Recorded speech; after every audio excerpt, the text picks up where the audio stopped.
Hello, everyone. Welcome to CIT 102 Database Foundations. I'm Vivian Nwaocha, and I'll be facilitating the course. This is an introductory video, and we want to explain what Database Foundations is all about before we start the main course.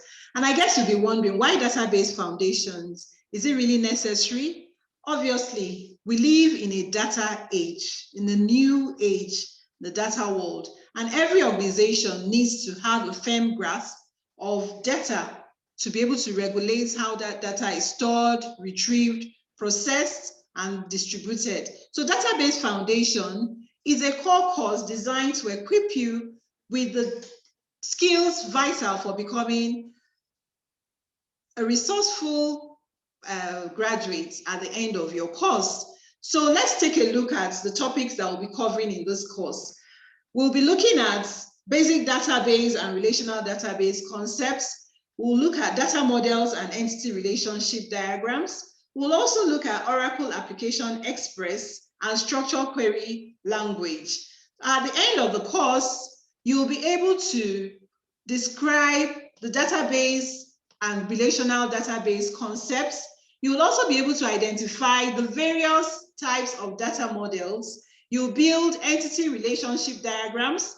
You would have also acquired the skills to be able to interact with relational databases.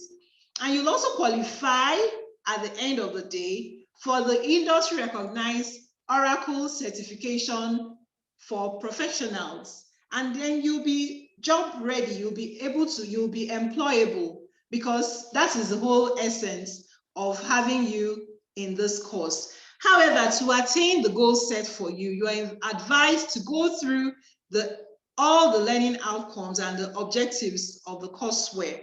You're also encouraged to participate actively in the discussion forums and the different scenarios and case studies that will be scheduling. Don't hesitate to ask or clarify seek clarification on any topic that you find difficult. I invite you to explore this exciting course, and I wish you a successful study. Welcome to CIT 102, Database Foundations. This is the very first lecture, and we're going to be looking at the introduction to databases. I'm Vivian Nwaocha, as I told you in my introductory video. Now, before we delve into the main topic of the day, let's look at a scenario where, imagine if you were to open a notebook and found no text to read. Imagine if you opened the music player, found no music to play. Imagine if you opened the web browser but found no web page. Can you guess what is lacking? Data. The world without data will be empty. Data is now the new oil. So this lecture is geared towards equipping you with the skills required to effectively manage data in order to succeed in the data world. By the end of this lecture, you'll be able to distinguish between data and information. You'll be able to describe a database, explain the applications of databases, identify the components of a database management system. As beginners, it's important to have a firm grasp of the meaning of data. What exactly is data? Data can simply be described as a collection of basic facts about a thing, such as name, shoe size, weight, volume, seat number, etc. Just the raw material. How is data represented? It can be represented as images, words, numbers, sound. But what is important is to be able to distinguish between data and information. Data simply means raw material from which you can draw conclusion. And in other words, the data refers to unprocessed facts. On the other hand, information refers to processed facts that becomes meaningful. So for example, you have student scores 55, 35, 65, 45. These scores in themselves are not very useful. However, if the average score of the students is found, for example, average score of students in this class of CIT 102, then you have a meaningful information which is now useful. What is a database? A database is an organized collection of data stored on a computer system. There are typical databases that we have: card indices, catalogs for storing books in a library, records of books in the library, telephone directories for storing telephone numbers of staff or people that live in a particular area. And then the database administrator is the person that manages the database. However, the database administrator will not be able to function, will not be able to access the database without the database management system.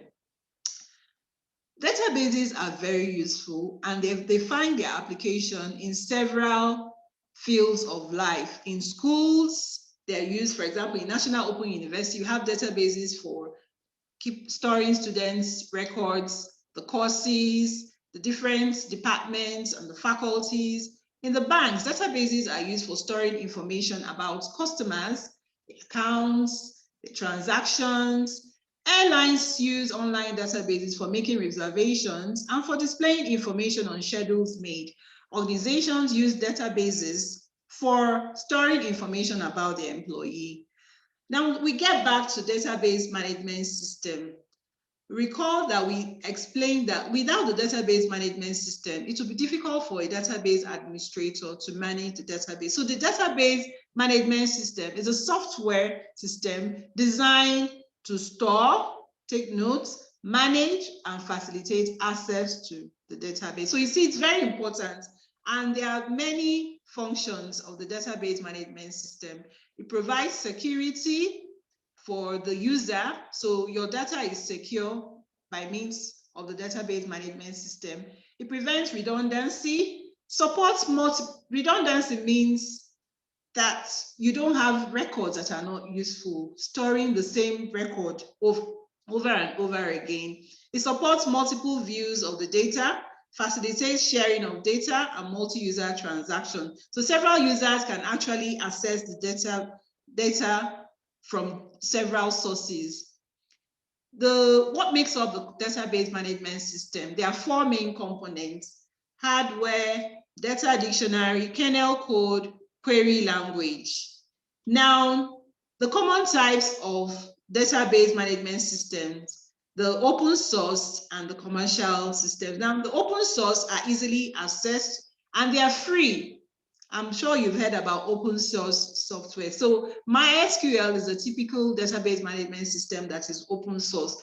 On the other hand, Microsoft Access, Oracle, SQL Server, DB2, they are all, you have to pay for them and they are licensed. Now, let's take a quick test. If you have a pen, you can state the main difference, and a paper, just state the main difference between data and information, or you can enter the answer into your system. If you've answered correctly, your answer will be that data can simply be described as unprocessed facts, while information referred to processed facts. Write down any three components of a database management system. The answer will be: the components of a database management system are hardware, software, data dictionary, kernel code, and query language. Now, can you classify the following based on the database management system? The category: MySQL, where would you categorize it? It's an open source, remember. Microsoft Access and Oracle are commercial database management systems. Now, to recap, in this lecture, you have learned how to distinguish between data and information, learn to describe a database. You've been able to explain the database and industrial applications of databases. I've also identified the components of a database management system. These are the references and useful links for you. In the next class, we'll be looking at relational databases and data modeling. Before then, endeavor to go through the courseware. I'm sure you must have downloaded it, and refer to the references But feel free to send me an email or chat message to seek clarification on any topic that is not clear. Until then, goodbye. This is my email and my phone number.